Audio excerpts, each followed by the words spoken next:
반갑습니다. 2022년 10월 첫째 주 주일 예배 오신 모든 분들을 환영합니다. 네, 우리 함께 바라보시면서 환한 미소로 먼저 인사 나누시겠습니다. 잘 오셨습니다. 사랑하고 축복합니다.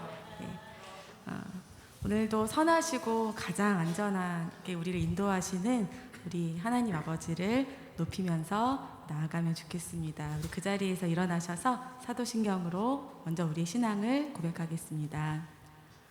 전능하사 천지를 만드신 하나님 아버지를 내가 믿사오며 그 외아들 우리 주 예수 그리스도를 믿사오니 이는 성령으로 잉태하사 동정녀 마리아에게 나시고 본디오 빌라도에게 고난을 받으사 십자가에 못 박혀 죽으시고 장사한 지 사흘 만에 죽은 자 가운데서 다시 살아나시며 하늘에 오르사 전능하신 하나님 우편에 앉아 계시다가 저희로서 산자와 죽은 자를 심판하러 오시리라.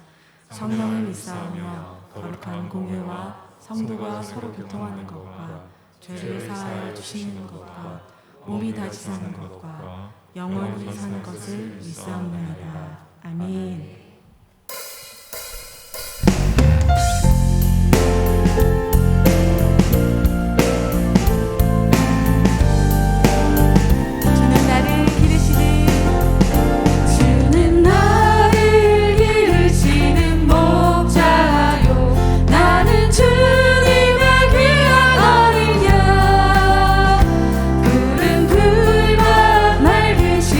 물가로 나를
주소서.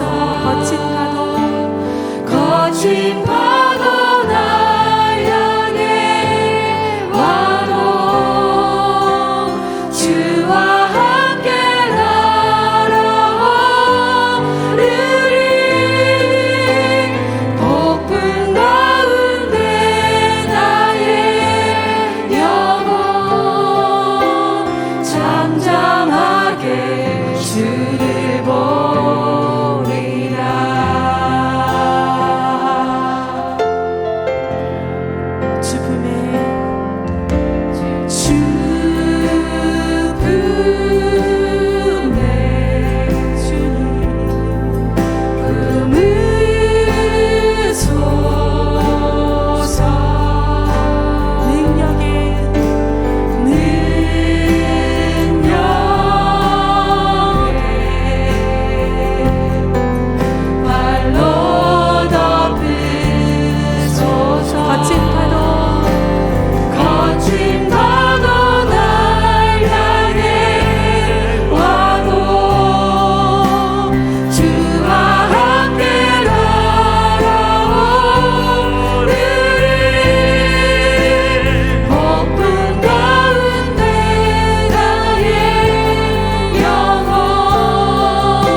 하나님 아버지, 우리 예배 가운데 주의 성령으로 충만하게 임하시고 기름 부으셔서 우리의 마음이, 우리의 영혼이 주님을 갈망합니다. 주님을 사모합니다. 주님을 이 시간 만나기를 원합니다. 우리의 영혼을 솟행케 하여 주옵소서. 주님의 보혈이 이 예배 가운데, 그리고 우리 각 사람 마음을 흐르며 적시게 하여 주시고, 우리 안에 모든 교만하고, 우리 안에 모든 완고하고, 우리 안에 모든 거짓되고 더러운 생각들을 씻어내시고, 오직 주님의 음성을 듣고 깨달을 수 있도록 부드러운 마음으로, 오직 주 예수 그리스도께만 소망을 두고 우리의 믿음을 드리는 마음으로 기경하여 주옵소서. 주님, 우리를 만나 주시고 이 시간 우리를 거룩한 예배자들로 세워주셔서 주님의 이름에 합당하고 존귀하게 영광만을 드릴 수 있도록 이 예배의 주인 되어 주시옵소서. 합심해서 기도하신 후에 이병혜 장로님께서 대표로 기도하시겠습니다. 하나님 아버지, 감사를 드립니다. 우리를 이 예배의 자리로 불러주시고 자비하신 주님 앞에 우리의 마음을 쏟아놓게 하심을 감사합니다. 하나님 아버지, 우리의 의로움이 아니라 오직 예수 그리스도의 의로움을 힘입어, 그리스도의 그 거룩하심을 힘입어 오늘도 은혜의 보좌 앞에, 자비하신 보좌 앞에 나와왔습니다. 아버지, 우리의 마음 가운데 주님의 보혈이 흐르며 우리 각 사람의 마음을 씻어주셔서 이 시간 높아져 있고 굳어있는 마음을 씻어주시고 부드러운 마음으로 오직 주님 한 분만을 사모하며 주 예수 그리스도의 이름에만 모든 존귀와 영광을 드리고 소망을 드리는 모습으로 우리를 빚어주시옵소서. 주님께 모든 존귀와 영광을 드립니다. 주님, 우리를 만나 주셔서 우리 영혼을 살리시옵소서. 주님의 이름에 합당한 예배자들, 주님의 이름에 합당한 모든 존귀와 영광을 드리는 거룩한 예배자들로 주님 빚으시고 사용하여 주옵소서.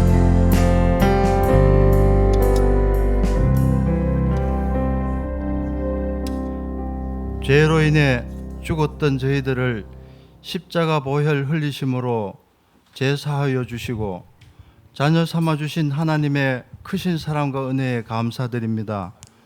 한 주간 직장에서 삶의 현장에서 바쁘게 세상 살다가 주님의 날에 하나님 보좌 앞으로 불러주셔서 예배드리게 하심을 감사드립니다. 하나님의 높고 위대하심을 우리 모두가 기뻐 찬양하며 마음과 뜻과 정성을 다해 신령과 진정으로 예배드리오니 주님 홀로 영광받아 주시옵소서. 항상 기뻐하라, 쉬지 말고 기도하라, 범사에 감사하라, 이는 하나님의 뜻이라고 말씀하셨는데 세상 근심 걱정에 억눌려 기뻐하지 못했고 게으르고 나태해 기도하지 못했으며 주신 것에 감사하는 삶을 살지 못하고 더 가지기 위해 애쓰면서 사랑하며 살지 못했습니다.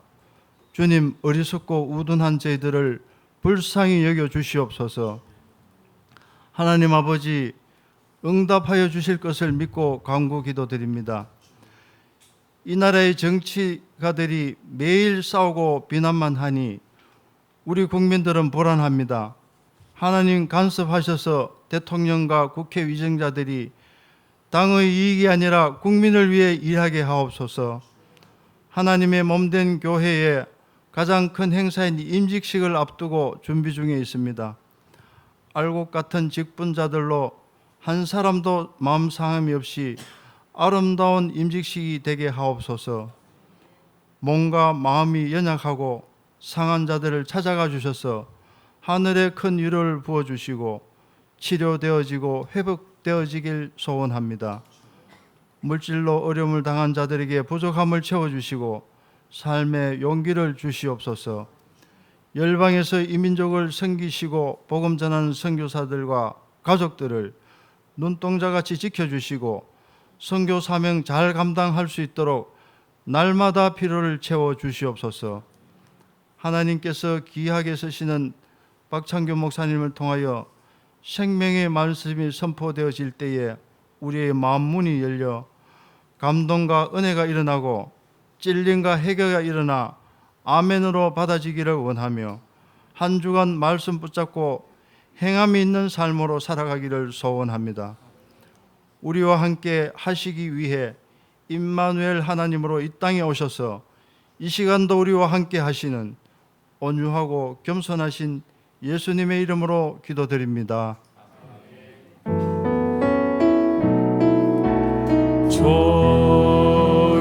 좋으신 하나님, 좋으신 하나님, 참 좋으신 나의 하나님, 우리의 기도를 응답해 주시는 우리의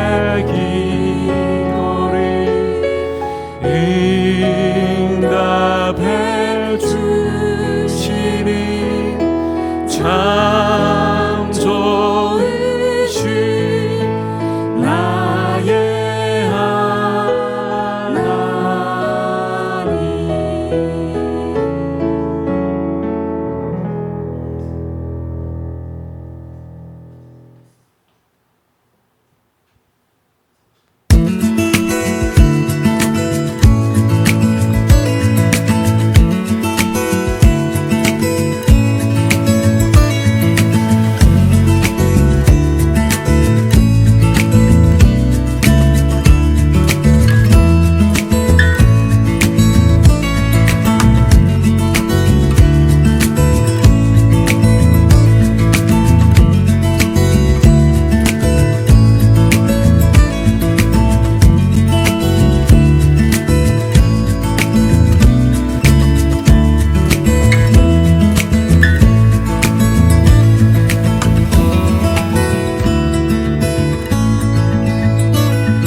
네, 10월 23일 주일 오후 6시 달빛마을 달빛 콘서트가 예정되어 있습니다. 우리 청년들과 청소년 누구나 참여할 수 있고 또 장년부에서도 참석하면 안 되십니까? 라고 여쭤보시는데 얼마든지 가능하십니다. 다만 선물은 우리 청년들과 청소년들에게만 좀 나누는 것으로 그렇게 하는 점을 이해해 주시길 바랍니다. 여러분께서 주보를 참고해서 광고를 숙지해 주시기를 바랍니다. 이번 주에는 여러 가지 일들이 좀 있습니다. 10월 4일부터 반야월 교회에서 동대구 노회 정기회가 개최가 됩니다. 그리고 이 정기노회 5일 아마 마지막 날이 될 것 같은데 오는 수요일 11시에 정하원 강도사님 목사 안수식이 있습니다. 이번에 그 축하하는 부분에서 이전처럼은 제약이 되진 않는 것 같습니다. 또 반야월 교회 예배당 자체가 규모가 있기 때문에 가능하신 분들은 참석하셔서 따뜻하게 함께 축복해 주시고 사랑을 나눠주시길 바랍니다. 우리 따뜻한 박수로 한번 먼저 축하를 드리도록 할까요?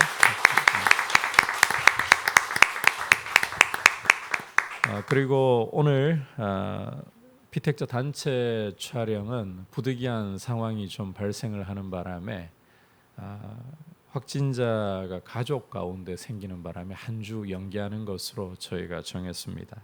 다음 주일에 우리 피택자들께서 옷을 단정하게 입고 오셔서 단체 촬영하도록 하겠습니다. 그리고 말씀드린 대로 달빛마을 그리고 10월 마지막 주일에는 선교 세미나라고 하기에는 주일 오전 말씀을 저희가 듣도록 하겠습니다. 그리고 이제 10월이 되면서 미리 좀 준비해야 할 것 가운데에 다음 달에 있을 임직식과 더불어서 또 성경 다독의 달이 11월부터 시작이 됩니다. 원래는 후반기에 여러 가지 일들이 좀 많이 있습니다. 여러분께서 함께 기도로 준비해 주시고 하나하나 주님 은혜 가운데 잘 세워져 가기를 바라고요. 더불어서 학습 세례식 이제 코로나 이후에 제대로 된 학습 세례식을 이번에 좀 가지게 될 것 같습니다. 추수감사 주일에는 학습 세례식이 있고 그리고 또 성탄절을 저희가 그동안에 좀 눌러두었고 제대로 가지지 못했던 부분을 좀 축제 형식으로 온 성도가 참여할 수 있는 방향으로 그렇게 준비하고자 생각을 하고 있습니다. 여러분께서 함께 기도로 온 성도님들이 함께 어우러지고 주님께 성탄으로 오심을 감사하는 축제가 될 수 있도록 여러분께서 기도로 또 아이디어로 함께 해주셨으면 좋겠습니다. 이제 주님 앞에 봉헌 드리도록 하겠습니다.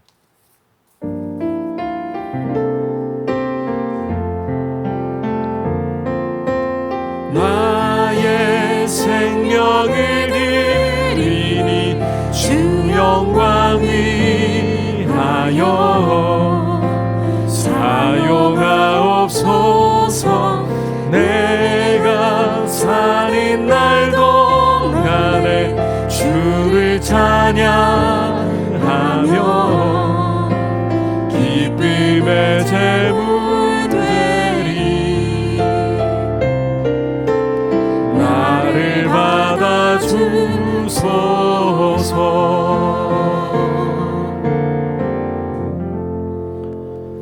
하나님 아버지, 저희가 주님 앞에 올려드리는 이 귀한 예물을 받으시고 드릴 때마다 우리 마음에 하나님 아버지께서 우리를 사랑하셔서 우리에게 독생자를 주신 그 크신 은혜를 새기며 또 독생자와 더불어 우리 삶 가운데 필요한 모든 좋은 것으로 영광 가운데 공급해 주심을 믿으며 하루하루 믿음으로 주님 앞에 서기를 원합니다.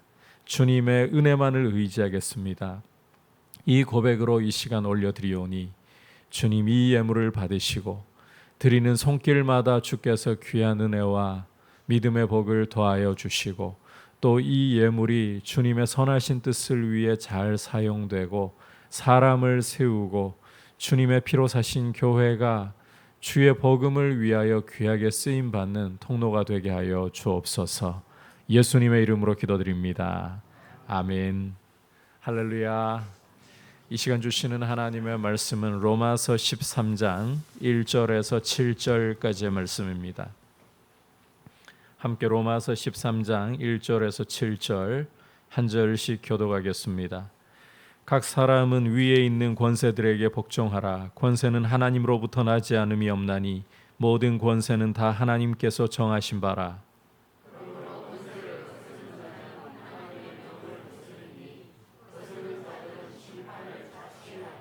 다스리는 자들은 선한 일에 대하여 두려움이 되지 않고 악한 일에 대하여 되나니 내가 권세를 두려워하지 아니하려느냐. 선을 행하라. 그리하면 그에게 칭찬을 받으리라.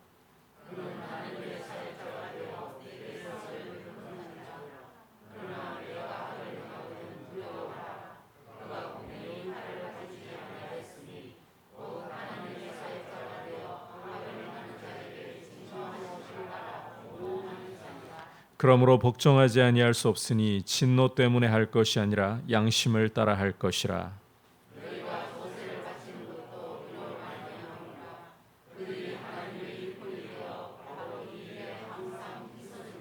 다 같이 모든 자에게 줄 것을 주되 조세를 받을 자에게 조세를 바치고 관세를 받을 자에게 관세를 바치고 두려워할 자를 두려워하며 존경할 자를 존경하라.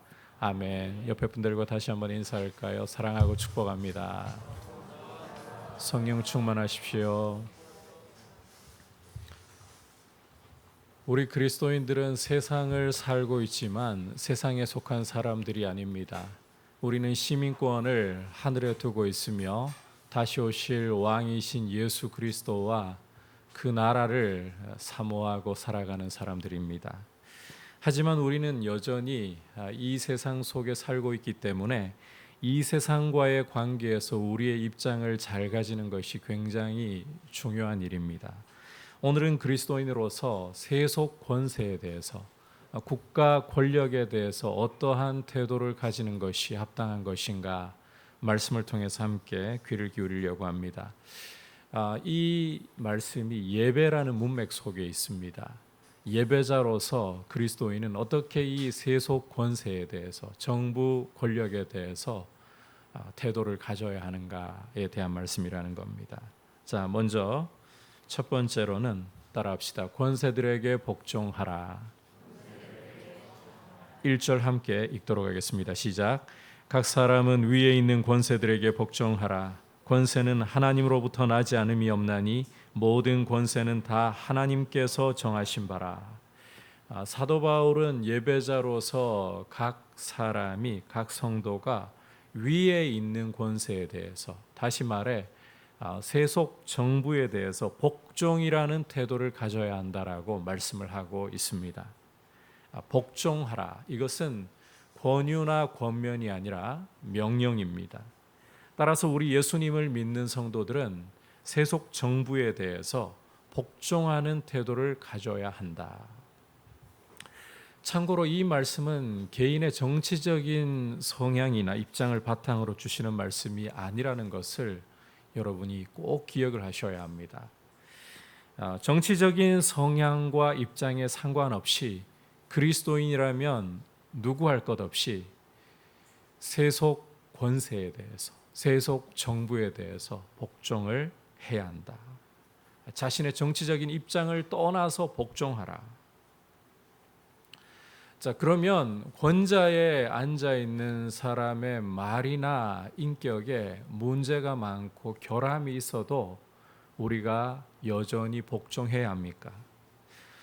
불편하게 들릴 수도 있겠지만 아무리 결함이 많은 사람이 권자에 앉아 있다 할지라도 우리는 그리스도인으로서 복종해야 합니다. 오늘 말씀이 기록된 시기는 로마 황제로 네로가 재위하고 있던 시기였습니다. 네로라고 하면 악의 화신이라고 불릴 정도로 악한 황제, 심지어 요한계시록에서는 악을 대변하는 짐승의 머리들 중 하나로 표현되기까지 하는 인물입니다. 물론 이때만 해도 네로가 아직까지는 시민들에게, 로마 시민들에게 꽤 인기가 있을 때였고 악한 본성을 다 드러낼 때는 아니었습니다. 세네카라는 위대한 스승의 가르침도 받고 있을 때였습니다. 하지만 성경에서 로마 황제들을 짐승의 머리들로 묘사하는 것은 이게 단순히 어떤 인격적인 문제나 도덕적인 문제 때문이 아닙니다. 하나님과의 관계 때문이에요. 따라서 네로가 이때까지 사람들에게 어떤 인지도를 가지고 있느냐, 이 여부를 떠나서 성경이 묘사하는 것이 중요하다는 거예요. 그럼에도 불구하고 사도 바울은 그리스도인이 황제나 그가 보낸 지방 총독들에게, 다시 말해 국가 권력에 대해서 복종해야 한다라고 말씀을 하고 있습니다.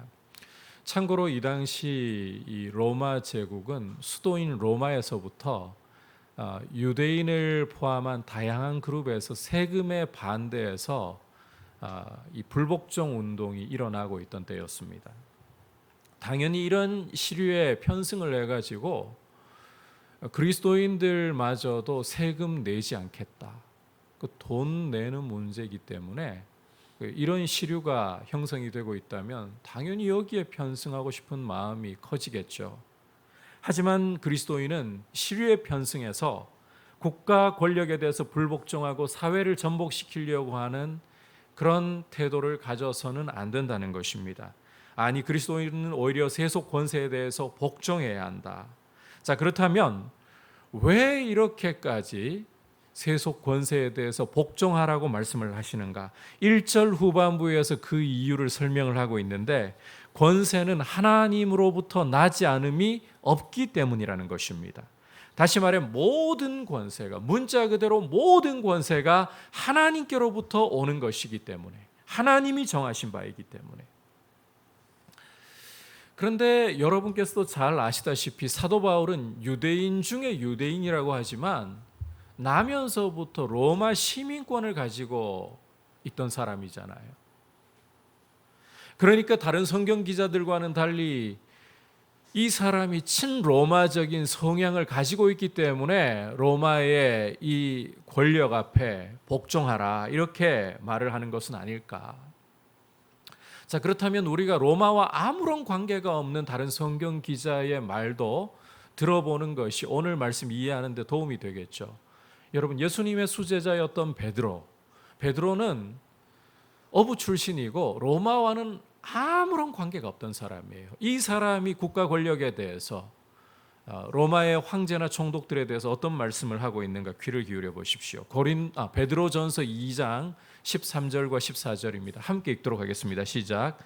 인간의 모든 제도를 주를 위하여 순종하되 혹 위에 있는 왕이나 혹은 그가 악행하는 자를 징벌하고 선행하는 자를 보상하기 위하여 보낸 총독에게 하라. 여기 말하고 있는 왕이 보낸 총독이라는 것은 두말할 것 없이 당시 로마 식민 지배 아래 있었기 때문에 로마의 황제와 지방 총독들을 가리키고 있는 것입니다. 로마와 전혀 무관한 사람이 친로마 성향적인 사람도 아닌데 이 사람이 이렇게 말씀을 하고 있는 거예요. 다니엘 4장 17절에 다니엘이 그 느부갓네살 왕에게 하는 말에도 우리가 함께 귀를 좀 기울여 볼 필요가 있습니다. 한번 잘 들어보시기를 바랍니다. 지극히 높으신 이가 사람의 나라를 다스리시며 자기의 뜻대로 그것을 누구에게든지 주시며, 이 지극히 높으신 이라는 것은 바로 여호와 하나님을 가리키고 있는 것이죠. 하나님께서 사람의 나라를 다스리고 계시고 그 권세를 누구에게든 주시는 분이시다. 다니엘이 느부갓네살 왕 앞에서 하는 이야기예요. 눈치 보면서 떨면서 하는 이야기가 아니라 당당하게 하는 이야기예요. 우리가 예수님을 보면 국가 권력 앞에 그리스도인이 복종해야 한다는 것이 더 확실해집니다. 예수님이 빌라도에게 재판을 받으신 과정은 굉장히 불법적이고 억울한 과정이었습니다. 하지만 우리 주님께서는 그런 억울한 과정에 대해서, 불법한 재판의 과정에 대해서 이런 방구하지 않으시고 조금도 한거하지 않으셨습니다. 하지만 그보다 더 주목할 사실이 있어요. 빌라도의 처음 몇 가지 질문에 답을 하신 후에 우리 주님께서는 빌라도가 아무리 물어도 더 이상 대답하지 않으시고 침묵을 지키셨습니다. 그러자 빌라도가 짜증이 난 것인지 이런 말을 합니다. 내가 너를 놓을 권세도 있고 십자가에 못 박을 권세도 있다는 것을 너는 알지 못하느냐. 그때 주님이 하신 말씀 우리가 주목해야 한다는 것인데, 위에서 주지 아니하셨더라면 나를 해할 권한이 없었으리니, 위에서 주지 않으셨더라면 나를 해할 권한이 없었으리니. 주님은 악하고 불의한 총독 빌라도의 자리마저도 하나님 아버지께서 정하여 주신 것이다. 이렇게 인정을 하셨다는 거예요. 이처럼 어떤 권세이든지 간에 하나님이 주시지 않으면 그 권세는 세워질 수가 없다는 것입니다. 모든 권세는 하나님이 정하신 바라. 따라서 성도는 세속 권세에 대해서, 세상 정부에 대해서 복종하는 태도를 가져야 한다.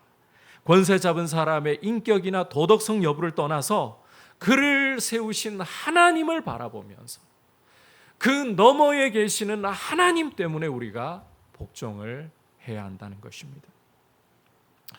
오늘 말씀은 어떻게 전해도 교회 안에서는 굉장히 불편할 수 있는 말씀이라고 생각합니다. 교회 안에는 진보도 보수도 다 있기 때문에 이 말씀 제가 어떻게 전해도 여러분들 가운데는 불편한 분들이 계실 거예요. 하지만 이것은 거듭 강조하지만 정치 성향의 문제가 아닙니다. 성도는 눈앞에 보이는 세속 권세에게 권세를 부여하신 하나님을 볼 수 있는 시선이 있어야 되는 거예요. 하나님을 바라보는 게 중요하다는 거예요. 우리가 그리스도인으로서 세상 권세에 대해서 복종하는 것은 정치 성향이나 그 사람 됨됨이 때문도 아니고 그 사람에게 하나님이 권세를 부여하셨다. 오직 이 이유입니다. 따라서 2절에서 보듯이 세속 권세를 거스르는 것은 그 자체를 거스르는 것에서 끝나는 게 아닙니다. 그 권세를 사람에게 부여하신 하나님의 명을 거스르는 것이 되고 마는 것입니다. 그래서 결국은 심판을 자취한다. 심판을 알아서 벌어들이는 결과를 초래한다라고 말씀을 하고 있습니다. 그러니까 이 세속 정부에 대해서 법을 지키지 않고 세금을 납부하지 않는다. 그러면 처벌을 면할 수가 없다, 이 말을 하고 있는 거예요.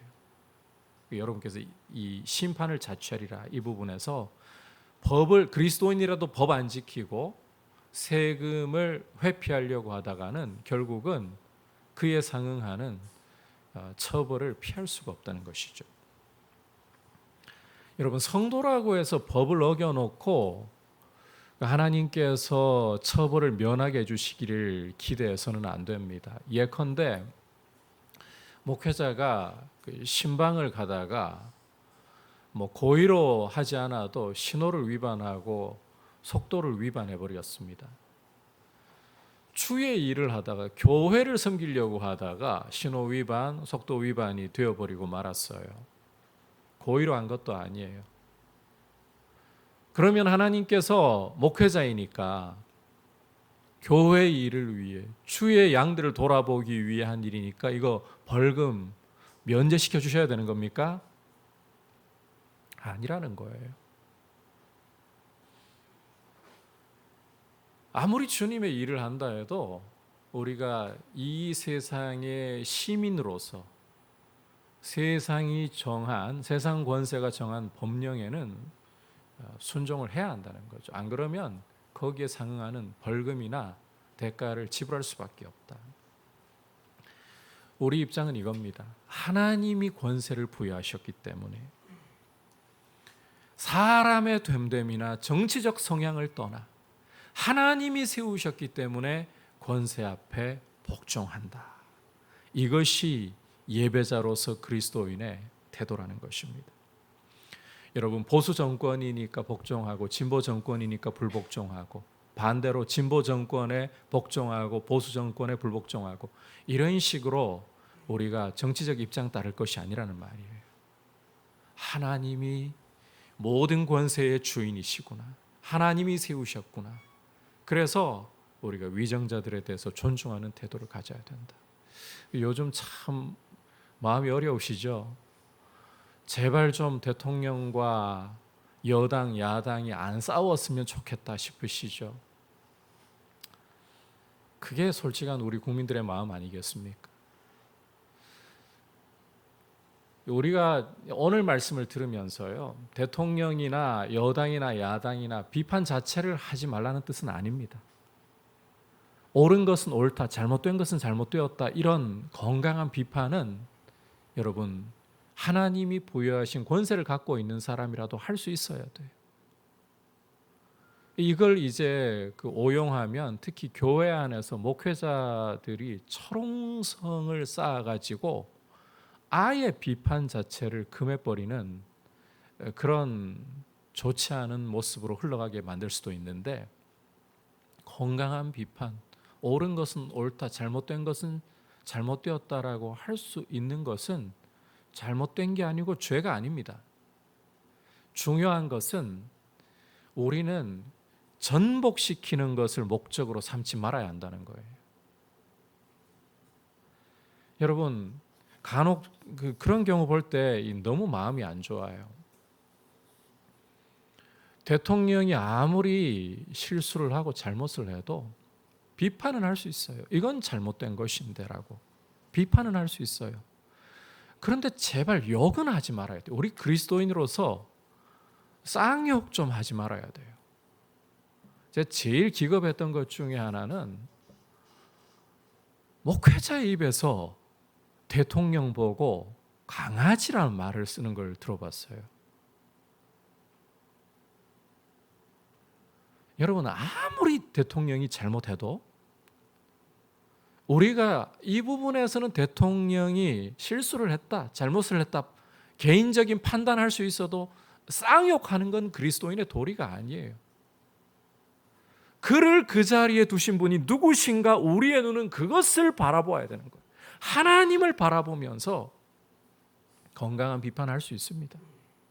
하지만 우리는 국가가 정한 법에 대해서 존중하고, 대통령이 또 위정자들이 그 자리에 있는 한 복종하는 태도를 가져야 한다. 이게 바로 예배자로서 국가 권력에 대한 우리의 모습이어야 한다는 것입니다.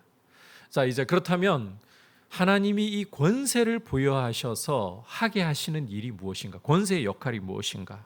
이것은 하나님의 사역자로서 선과 악을 보응하는 일을 하게 하신 것입니다.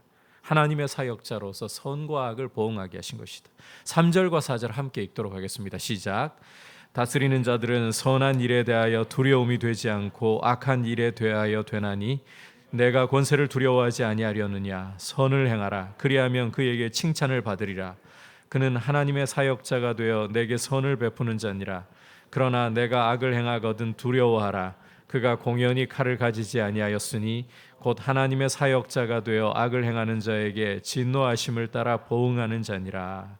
자, 함께 읽은 말씀이 보여주는 위정자들, 하나님이 권세를 주셔서 권자에 앉아 있는 이들의 역할은 하나님의 사역자이다.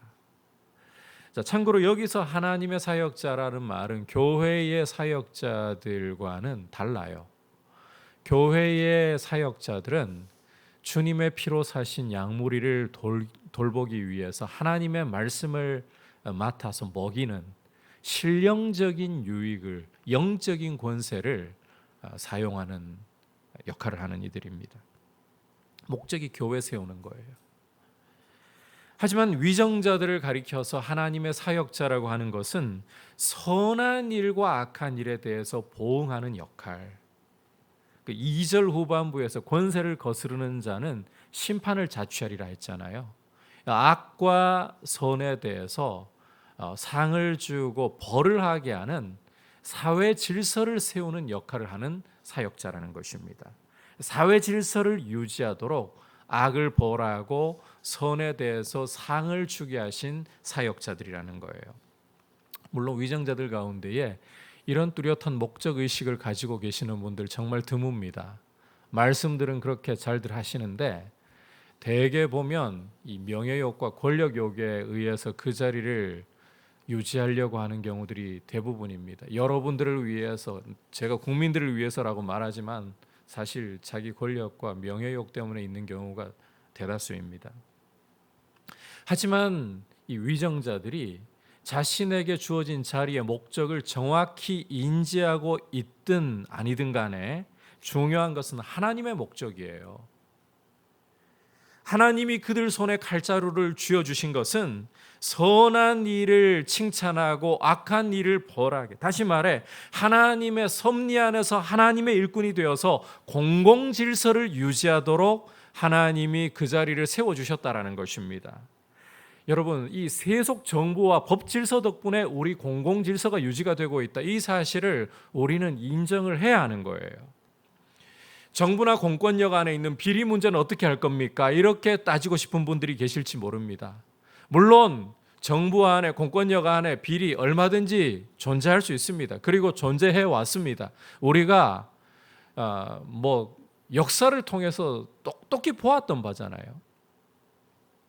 하지만 여러분, 완전 무결한 정부와 정책을 기대하신다는 것은 어디까지나 무지개를 잡으려고 하는 이상론에 불과하다는 것을 여러분께서 기억하셔야 돼요. 그리고 인간 역사가 보편적으로 증명하고 있는 바는 정부가 있는 것이, 비록 부족하고 결함 많고 악하더라도 정부가 있는 것이 무정권일 때보다 차라리 낫다는 것입니다. 왕정에서 시민에게로 권력이 이양되는 신호탄을 쏘았던 프랑스 혁명. 이 프랑스 혁명을 보면 민중들이 처음 외쳤던 구호가 빵을 달라는 것이었어요. 먹을 게 없어서 빵을 달라. 여러분, 이 필요가 잘못된 겁니까? 아니거든요. 그런데 이 왕정을 무너뜨리면서 힘이 민중들에게 넘어왔을 때, 무정부 상태가 되었을 때 과연 이 프랑스 혁명이 정말 아름답게 진행되고 열매를 맺었는가? 아니었습니다. 힘을 그들의 손에 쥔 민중들은 잔혹하기 이를 데가 없었어요. 귀족들이 왕이 정권을 차지했을 때와는 비교할 수 없을 정도로 잔혹하게, 정부가 없으니까, 그들을 억제할 수 있는 게 없으니까, 배고픔만 해결하면 인간답게 살겠지. 아니요. 짐승을 보는 듯한 장면들을 연출했습니다. 여러분, 이게 역사의 증명이에요.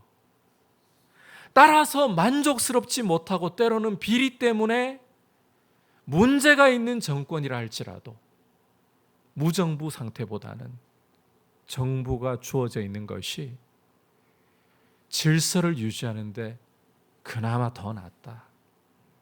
그리고 여러분, 이 정부가 국민의 눈치를 볼 줄 알고, 적어도 지지율 때문에라도 국민의 눈치를 볼 줄 알고 정당한 법을 만들어내려는 부담을 갖고 있다면 이것은 하나님의 은총 안에서 질서가 유지가 되고 있다는 거예요. 하나님께서는 이렇게 세속 정부와 또 법 질서를 통해서 이 땅에 공공 질서를 유지하고 계신다. 하나님의 사역자로서 최소한이라도 공공 질서를 하게 맡겨두신 것이 세속 정부의 역할이다라는 것을 우리가 기억을 해야 합니다. 자, 그렇다면 이제 우리가 마지막으로 이런 세속 권력에 대해서 그리스도인으로서 구체적으로 어떻게 예배자답게 행동을 해야 할 것인가? 두 가지 면을 우리가 먼저 생각을 해야 되는데, 우선 3절에서 보여주시는 대로 그리스도인들은 선을 행해야, 이걸 바꿔 말하자면 법 질서를 잘 지켜야 한다라는 것입니다. 여러분, 우리 그리스도인들은 법을 지켜야 하는 사람들입니다. 그리고 이 법을 지킬 때의 정신은 마지못해서 어쩔 수 없어서가 아니라 양심을 따라서입니다. 5절 같이 읽어보도록 하겠습니다. 시작. 그러므로 복종하지 아니할 수 없으니 진노 때문에 할 것이 아니라 양심을 따라 할 것이라. 처벌받을 게 겁나가지고 이 법 안 지키면, 뭐 예를 들어가지고 교통법규 안 지키면 범칙금 내고 벌금 맞을까봐 세금 안 냈다가는 세금 폭탄으로 나중에 이 징계를 당할까봐, 이런 게 두려워서가 아니라 양심을 따라서라도 우리는 법을 지켜야 하는 사람들이다. 하나님을 기쁘시게 하기 위해 그 권세를 세우신 하나님을 바라보면서 법을 지켜야 한다. 요즘에는 그런 소식이 들리지는 않는데, 예전에 한참 그 뉴스에 당군상을 도끼로 찍어버리고 목을 쳐버렸다라는 소식이 들려올 때가 있었습니다. 어떻게 보면 굉장히 용기 있고 우상타파에 앞장서는 사람의 모습이라고 우리가 생각을 할 수 있을지도 모르겠습니다. 하지만 이런 용기와 열정은, 여러분 잘 들으십시오, 위법이고 성경보다 한참 지나쳐서 앞서 나가는 모습입니다. 구약 성경에서는 우상을 찍고 불태우라, 제단을 파괴하라 명령을 하고 계십니다. 그런데 여러분, 그것은 특별한 배경 속에서예요. 이스라엘이 신정국가라는 배경 속에서 그러한 명령들이 주어지는 거예요. 자, 이걸 증명하는 게 이스라엘이 바벨론으로 포로로 끌려갔을 때 하나님 주신 말씀입니다. 여러분, 예레미야 선지자를 통해서, 이래서 예레미야가 매국노라는 소리를 그 유다 사람들한테 계속 들었던 거예요. 예레미야 선지자를 통해서 바벨론의 포로로 끌려간 사람들에게 어떤 편지를 하나님이 전하게 하시느냐. 너희는 그곳에 살면서 집을 짓고 결혼을 해서 자녀를 낳고 밭을 가꾸면서 잘 살고 번성해라. 그리고 그 땅을 위해서 기도해라. 이방 왕들에게 순복하고 그 땅을 위해 기도하라고 말씀하고 있습니다. 우상 섬기는 나라인데. 여러분, 신약에서도 마찬가지예요. 바울이 전도 여행을 하면서, 2차 전도 여행을 하면서 우상의 도시 아덴에 가 있으면서 그 도시에 우상이 넘쳐나는 것을 볼 때 바울 속에서는 분노가 끓어오르기 시작했습니다. 자, 그럴 때 바울이 이 분노를 따라서 제우스 상에 도끼 들고 가서 찍었던가요? 침을 뱉었던가요? 비방이라도 했던가요? 아니었어요. 오히려 바울은 그 도시에서 사람들에게 복음을 힘써 전하려고 하면서 그들을 돌이키려고 했어요. 사회 전복이나 이 우상을 직접 깨뜨려버리는 이런 일을 하려고 했던 게 아니라 복음을 전함으로써 하나님의 나라를 그들 마음속에 오히려 심으려고 했던 거예요. 여러분, 만약 국가가 우상을 만들어 놓고 거기에 절하라, 그러면 우리 그리스도인들은 이런 명령에 대해서는 복종하면 안 됩니다. 불복해야 합니다. 국가가 하나님의 말씀을 어기게 만들고 국가가 교회로 하여금 하나님 뜻 앞에 순종하지 못하게 강요할 때 우리는 불복하고 거기에 대해서는 항거해야 합니다. 그러나 국가가 하나님의 말씀을 위반하게 만드는 것이 아닌다 하면 우리는 사회 질서를 전복시키려고 해서는 안 돼요. 종교의 자유가 있는 나라에서는 여러분, 다른 종교에 대해서 비판하는 것은 괜찮아요. 그러나 비방을 하면서 그 상을 깨뜨리려고 하거나 절에 가가지고 거기서 찬송 부르면서 여기가 우상 숭배지가 되어서는 안 된다, 이런 식으로 해서는 안 된다는 거죠. 전 그렇게 하시고 싶으면 속으로 기도하세요. 하나님, 이 절터가 주님 땅이 되게 해주세요. 교회가 되게 해주세요. 속으로 기도하세요. 그리스도인은 법을 지키는 부분에서 앞장서야 돼요. 마지 못해서가 아니라 이것이 세상 질서를 전복시키는 것이 아닌 다음에는, 하나님의 말씀을 불복종하게 하는 것이 아닌 다음에는 법에 복종하자. 그것도 양심을 따라서 하자. 두 번째로, 그리스도인으로서 우리는 국민의 의무를 다하는데, 이건 오늘 말씀에도 명시하고 있는 부분이에요. 세금 납부에 대해서 충실해야 된다라는 것입니다. 6절 7절 함께 읽도록 하겠습니다. 시작. 너희가 조세를 바치는 것도 이로 말미암음이라. 그들이 하나님의 일꾼이 되어 바로 이 일에 항상 힘쓰느니라. 모든 자에게 줄 것을 주되 조세를 받을 자에게 조세를 바치고 관세를 받을 자에게 관세를 바치고 두려워할 자를 두려워하며 존경할 자를 존경하라. 여러분, 세금을 충실하게 있는 대로 납부하는 게 참 불편하죠. 정치가들이 하는 걸 보면 이 혈세를 낭비하는 모습으로 보일 때가 많잖아요. 국회에 모여가지고 제발 좀 민생을 안정시킬 법안 만들고 어쩌든지 간에 현장을 뛰어다니면서, 요셉처럼 발로 직접 현장을 좀 뛰어다니면서 어떻게 해서든 최적으로 그 민생이 안정될 수 있게 그런 노력을 좀 정치가들이 기울인다면 세금 내는 게 안 아까울 텐데, 맨날 국회에서 싸움이나 하고 있고 탁상 공론이나 하고 있고, 그러면서도 일반 국민들은 그 만져보지도 못할 월급을 받아가고 짜증이 날 수 있죠. 세금 내는 게 아까울 수 있죠. 그리고 이것저것 세금 거두는 것이 많다 보니까 이 세금 충실하게 내다가 제대로 장사해가지고 남는 것이나 있나, 이런 마음이 들 수도 있습니다. 심지어 공무원들조차도 우리가 정직하게 세금 내려고 하면 이상하게 쳐다보는 경우도 발생합니다. 이게 현실이에요. 하지만 사람들이 우리를 어떻게 생각하고 우리를 어떻게 쳐다보든지 간에 우리 그리스도인들은 내어야 할 세금에 대해서 내어야 한다. 아까워도 내어야 한다는 거예요. 탈세나 이중장부 그리고 돈 세탁은 그리스도인에게 어울리지 않습니다. 정직한 납세는 단순히 국민의 의무가 아니라 하나님의 명령이기 때문이에요. 지금은 전산으로 다 처리가 되기 때문에 그렇게 할 수도 없지만, 과거에 이제 그 연말이 되면 교회에서 기부금 납입 영수증을 발급을 해드리잖아요. 이걸 이제 제출을 하면, 세무서에 제출을 하면 그 세금 냈던 부분 중에 일부 환급을 받을 수가 있거든요. 지금은 전산 처리되니까 이런 비리가 발생하지 않아서 참 좋은 것 같아요. 그런데 제가 과거에 부목사로 있으면서 한 번은 사무실에 내려가 가지고 볼 일이 있어 가지고 있는데 성도님 한 분이 기부금 납입 영수증을 좀 끊으러 오셨어요. 사무 직원이 얼마를 헌금하셨습니까? 그러면 헌금한 액수가 나와야 그걸 끊어 드릴 거잖아요. 잘 모르겠습니다 하는 거예요. 제가 옆에 있다가 이게 무슨 말이지? 잘 모르겠다니? 알고 봤더니 무명으로 헌금을 하셨다 하더라고요.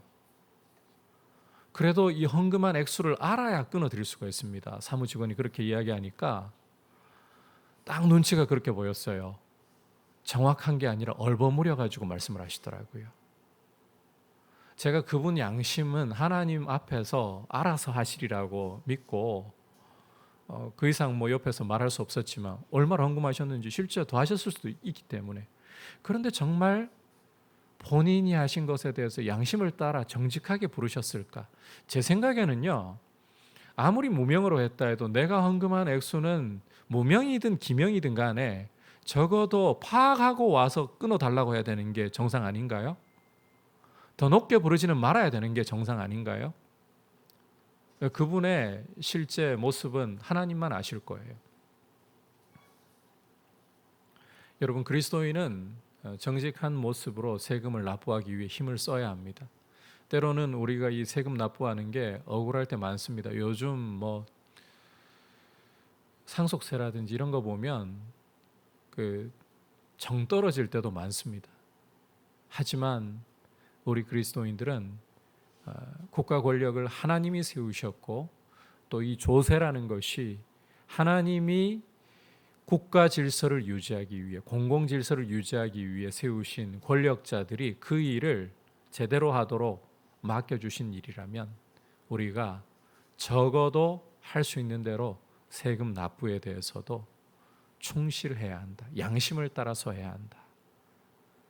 이게 예배자로서의 모습이라는 거예요. 기억하십시오. 예배자로서 우리는 법을 지키되 처벌 때문이 아니라 양심을 따라서, 그리고 세금 납부 양심을 따라서 해야 한다. 이게 예배자로서의 실제적인 국가에 대한 모습이다. 우리가 하늘의 시민권자이면서 동시에 이 세상 시민으로 살아가고 있기 때문에 여러분, 하나님께만 잘하면 돼. 아니에요. 하나님께 잘하면 동시에 시민으로서도 본이 되어서 그리스도의 덕을 선전해야 되는 거예요. 이 사실을 기억하면서 우리가 하나님 나라의 시민으로서 또 세상의 시민으로서 합당하게 걸어갈 수 있기를 축복합니다. 자, 오늘 예배자로서 그리스도인이 국가 권력에 대해서, 세속 권세에 대해서 어떻게 해야 되는가?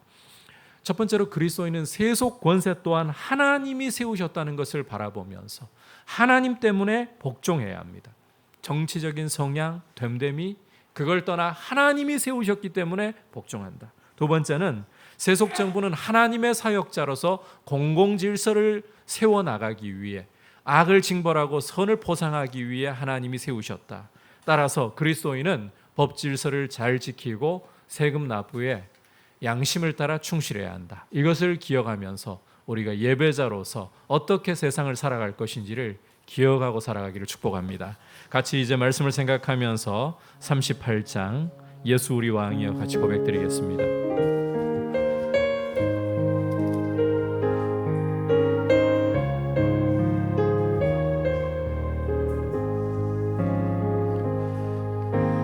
예수 우리 왕이여 이곳에 오셔서 우리가 왕께 드리는 영광을 받아 주소서. 우리는 주님의 백성, 주님은 우리 왕이라. 왕이신 예수님 오셔서 좌정하사 다스리소서.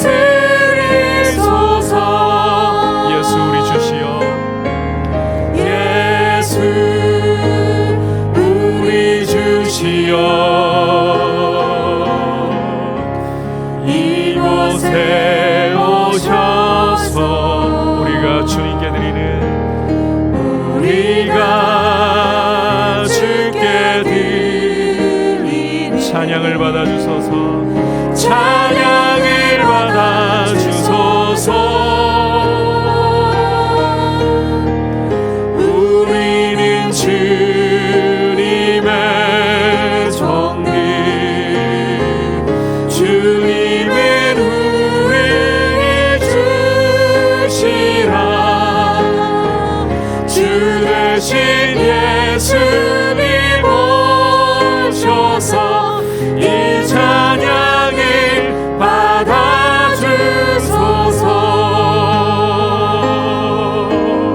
이 시간 함께 기도할 때에 나라를 위하여서 대통령과 위정자들을 위해서 이 시간 함께 기도하면서 주님, 이 나라의 권세를 세우신 분도 하나님이십니다. 지금 이 나라에 돌아가는 형편을 보면 우리가 비난하고 싶고 욕하고 싶은 모습들도 곳곳에서 많이 일어나고 있습니다. 여야가 합치를 이루고 국민들을 위하기보다는 당의 이익을 위해서 싸우는 모습으로 국민들은 몸살을 앓고 있습니다. 주님, 국제정세가 불안해서 하나가 되어도 시원찮을 판에 분열되는 모습이 너무 답답합니다. 그러나 이러한 답답함 속에서도 이 나라를 위하여서 권세를 세우시고 이 역사를 진행하시는 분이 하나님이심을 바라보면서 우리가 하나님 앞에서 국가 권력 앞에 복종하고 아버지 법 질서에 대해서 그리스도인으로서 양심을 따라서 더욱 앞장서서 법을 잘 지켜나가고 세금에 대해서도 충실할 수 있도록 도와주셔서 아버지 하나님 나라의 시민으로서 뿐만 아니라 이 세상 나라의 시민으로서도 하나님의 덕을 선전할 수 있는 모습으로 서 있게 하여 주시옵소서. 같이 합심해서 기도하겠습니다. 하나님 아버지, 주님 앞에 저희가 나와 예배하면서 이 나라가 바로 주님의 것임을 고백하고 이 나라의 권세를 세우신 분도 바로 주님이심을 고백합니다. 하나님 아버지, 지금 나라에 돌아가는 상황들을 볼 때에 저희의 마음이 답답하고 안쓰럽기 그지없습니다. 하나님 아버지, 대통령과 여당과 야당이 하나로 합치를 이루어서 아버지 민생을 돌아보고 국제 질서 가운데에서 어떻게 하면 잘 나라를 세워나가야 할지 고민해도 부족한 판국에 아버지 서로 물고 뜯고 싸우는 모습을 보면서 저희가 굉장히 답답하고 안쓰럽고 아버지 절로 비난이 일어나려고 하는 것이 솔직한 우리의 마음입니다. 그러나 아버지 하나님, 역사의 주인이시고 권세를 보유하신 분이 하나님이시기에 아버지 비난에 앞서서 우리가 먼저 국가 권력 앞에 복종할 수 있는 태도를 가지고 아버지 우리가 마음에 들든지 들지 않든지 간에 나라를 위하여서 기도하며 하나님의 역사하심을 구할 수 있게 하여 주시고 아버지께서 세상의 질서를 유지하시기 위해 공공질서를 세우시기 위해 선과 악을 징벌하고 보상하시기 위해 세우신 권세이오니 아버지 우리가 법을 지킬 것을 양심을 따라 잘 지키고 바쳐야 할 세금에 대해서도 아버지 우리가 성실하게 납부를 함으로써 아버지께서 이 세상 권력을 세우신 뜻 앞에 순종하며 하나님 나라의 시민이자 이 세상의 시민으로서의 아버지 아름다운 덕을 선전하고 복음의 진보를 위하여 쓰임받도록 우리의 삶이 예배자로 드려지게 하여 주옵소서.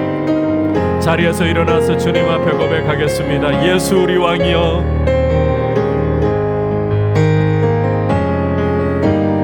예수 우리 왕이여, 이곳에 오셔서 우리가 왕께 드리는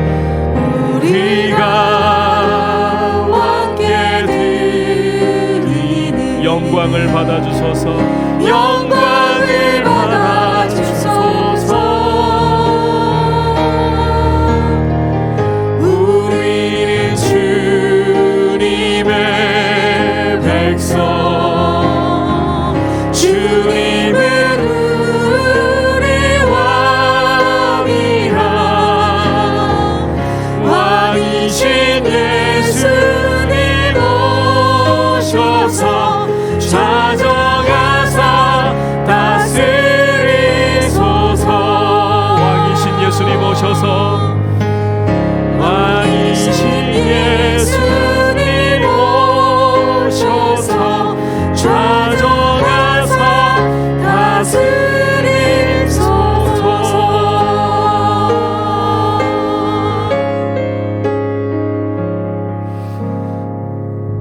하나님 아버지, 오늘 거룩한 예배자들로서 국가 권세에 대해서, 세속 정부에 대해서 어떠한 입장을 가지는 것이 그리스도인으로서의 합당한 도리인가를 말씀에 귀 기울였습니다.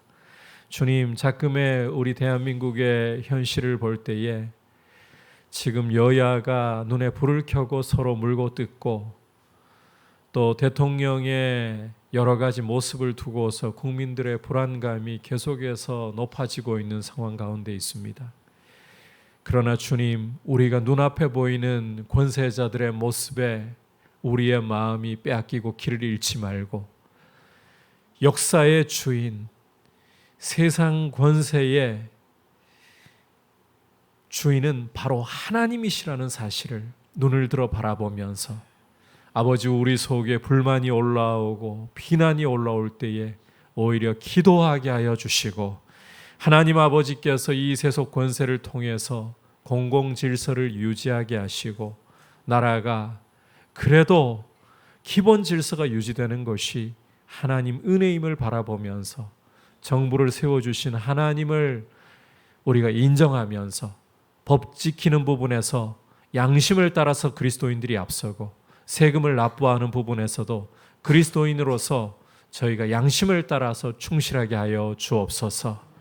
주님, 특히 대통령을 위시하여 이 땅의 위정자들을 긍휼히 여겨주셔서 이 땅을 잘 돌아볼 수 있도록, 국민들을 위할 수 있도록 주님 크신 은혜와 긍휼을 베풀어 주시고, 이 나라의 상황이 안정되게 하여 주옵소서. 우리 주 예수 그리스도의 크신 은혜와 하나님 아버지의 지극하신 사랑과 성령 하나님의 감화감동 충만하게 하시는 은혜의 역사가 권세의 주인이신 하나님을 바라보며 동시에 세상의 시민으로서 빛을 드러내는 삶을 살기 원하는 모든 주의 백성들 위해, 열방을 섬기시는 선교사님들 위해 이제부터 영원토록 함께 계시기를 간절히 축원하옵나이다. 아멘.